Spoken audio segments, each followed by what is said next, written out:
We're at EnergyTech 2017. We're talking with Charles Manto. Hey, Chuck, tell us about your company, IAN. Well, Instant Access Networks is a small veteran-owned company, primarily been engaged in doing R&D on critical infrastructure protection, looking at things like how would you go about creating electromagnetic pulse and cyber-protected microgrids and communication networks. So what would cause an EMP pulse? Where do they come from, the source? Well, first of all, there's several different kinds. The ones probably most well-known are high-altitude nuclear bursts, 10 to 300 miles above the ground, which creates an electromagnetic field that comes down to Earth and couples to equipment, anything that's a conductor. Your cell phone might be impacted, although it's a small target, something about 1 meter in size is a larger target that's more likely to be damaged if it has sensitive integrated circuits. And more so if it's connected to wires that act as antennas that welcome that kind of pulse to it. But beyond that, there are a couple of other types that are less well known.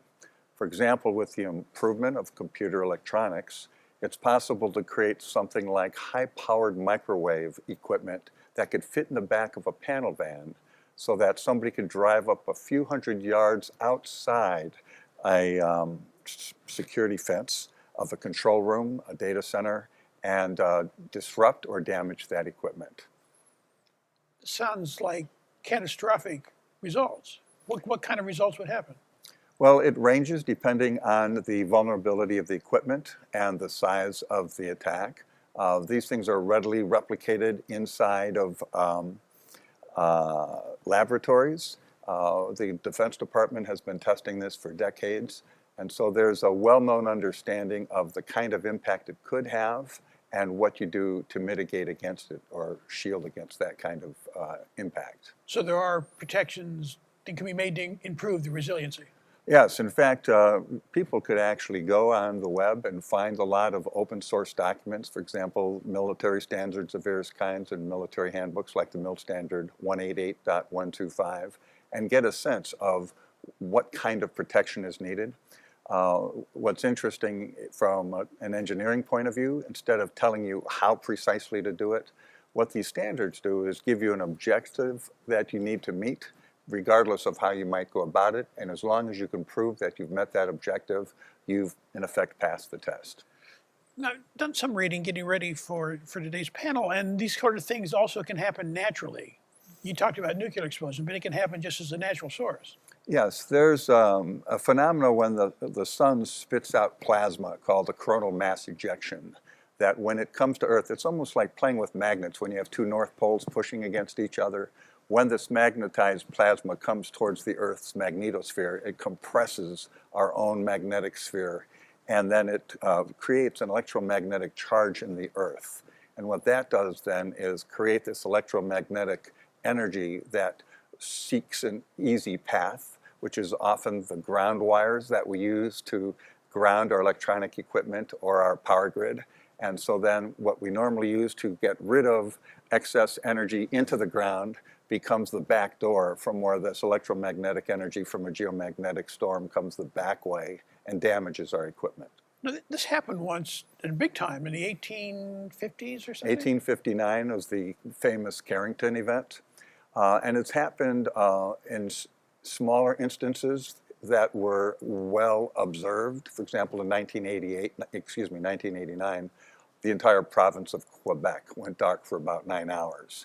And other times across the world, between South Africa and other places in the far north, we've lost numbers of transformers due to that. More interestingly, Lloyd's of London and others, I think Zurich Ray, did some studies where they showed that the day-to-day small solar storms we don't even notice creates small amounts of damage and premature aging to equipment that equates to about $2 billion a year. So for reasons such as that, the day-to-day loss of money or equipment and the potential for a really large storm like the Carrington event has caused a lot of concern. An example of that can be readily found in the literature is in 2012, we had a Carrington-like event where a piece of Earth's plasma came right directly to Earth, but we had scooted out of the way by about 9 days, and instead it hit our satellites. The folks who are in the know basically say that had we taken that hit, we could have had an 18-month blackout between New York and Washington and significant damage elsewhere around the country. Now, it's also significant about the timing of that. That was in July 2012. Imagine if we were at the beginning of a 6 to 18-month blackout in the country, and 3 months later, Hurricane Sandy hits. They wouldn't have known what hit them, and the rest of us could not have come to their aid because we would have had problems of our own. And that's why I talk about these problems that are high impact, low frequency events. They're not low probability, they're 100% likely, depending on the time horizon. That it's qualitatively different for one simple reason. When we have a Hurricane Katrina or a Hurricane Sandy, or even what just happened in Puerto Rico, the rest of the country can rally and come to the aid of the affected area. But what do we do when all of us are hit simultaneously?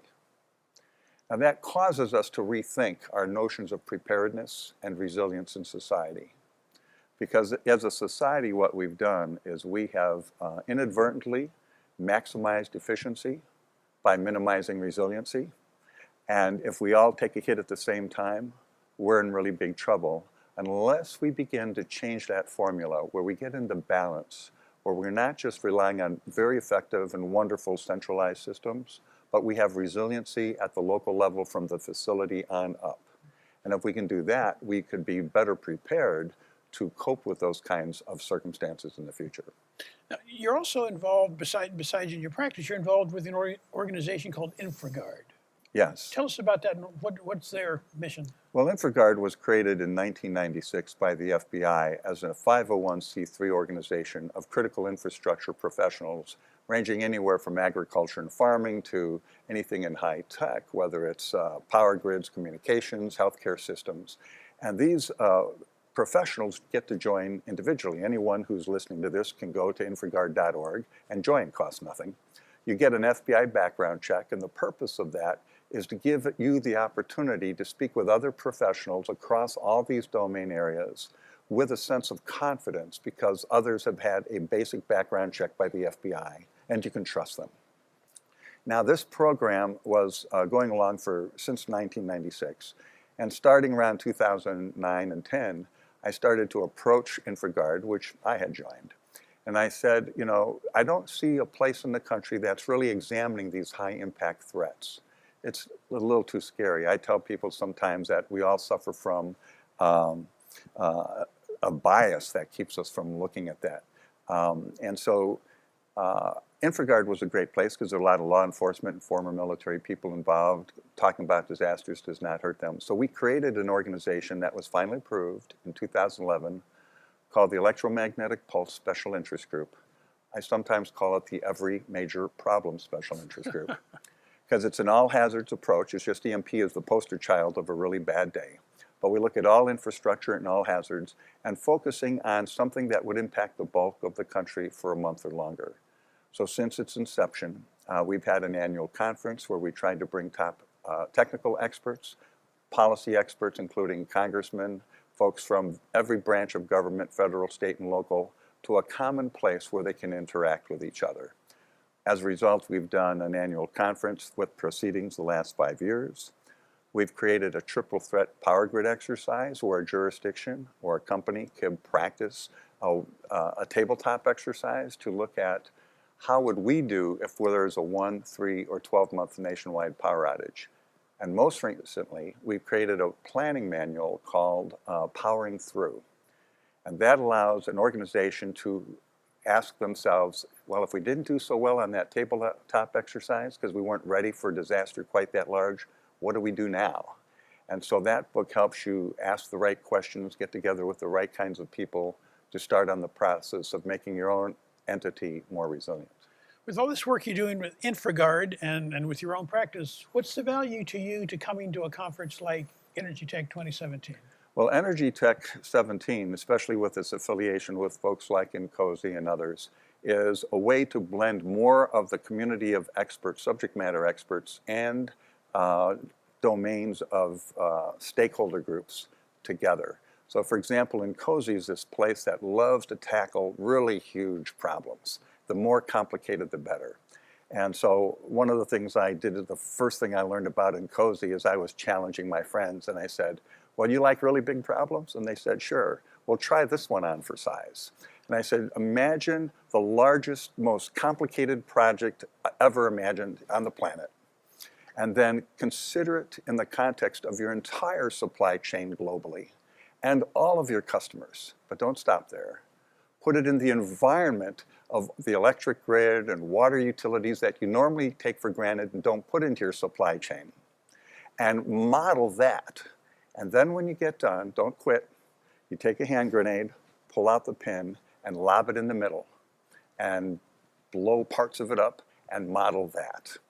And their eyes got really big, and I said, we really need, with those of us at InfraGard, those of us who manage infrastructure, manage policy, create law, we need you in the engineering community to help us get our hands around it, because we all suffer from something I call pre-traumatic stress disorder.